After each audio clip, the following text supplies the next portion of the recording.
Залуу уран бүтээлч Ануу дарын үзэсгэлэнг үзлээ. Тэгээд одоо уран бүтээлийн энэ сэдв болон залуу хүмүүст зориулсан энэ үзэсгэлэн бодвол нэлээд тийм хүмүүс сэтгэгдэл одоо төрүүлж чадж байгаа үзэсгэлэн болж ийн гэж бодож байна. Ер нь энэ залуу уран бүтээлч энэ бие даасан үзэсгэлэн гаргана гэдэг бол маш тийм хүнд өөрөөс нь шүү илүү их тийм энерги дотоод хүч гардаг. Тэгээд энэ үзэсгэлэнгээ бол амжилттайгаар бие дааж энэ үзэсгэлэнгээ тавьсан байна. Төрөнд нь юуны төрөнд баяр хүргэе.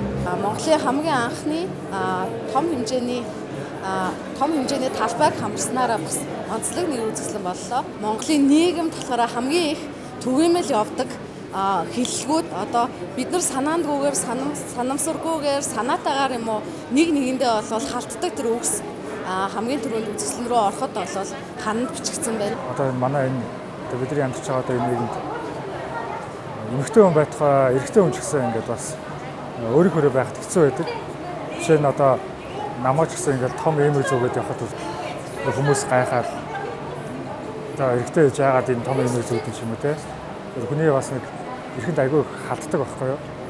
Тийм болохоор ер нь бас маш танил мэдрэмж авлаа. Тэгээд шийдлүүд нь маш оновчтой санагдлаа.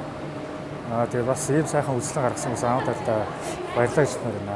Ануу дарын үзэсгэлэнг үзээд миний сэтгэл маш их өндөр байна. Өнөөдөр энэ 10 дарын үзэсгэлэн зохион байгуулалт урлагийн өндөр хэмжээнд хүрсэн дээр үнэхээр гайхалтай үзэсгэлэн болжээ. Өнөөдөр энэ үзэсгэлэнгээ надад хамгийн их таалагдсан хэсэг нь энэ олон төрлийн гараар өөрийгөө илэрхийлж байгаа. Тэгээд дээрэс нь энэ гол концепц нь утга агуулга нь одоо бидний нийгэмд хамгийн тулгамдж байдаг хүмүүсээ анзаарсан ч анзаараагүй юм шиг царайлдаг энэ чухал сэдвийг хүндсэнд нь би уран бүтээлчийнхөө маш их баяртай энэ үзэсгэлэг үзэж хүлээж авч байна.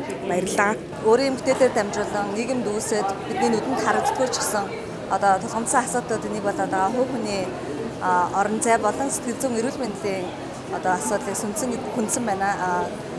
Миний зүгээс бол үзэгчдийг өөрсдийн биеэр ирээд үзээд одоо үзэсгэлэнгийн орон зайтай танилцаад бүтээлүүдтэй үзээд явсан нь илүү дээр гэж бодож байна.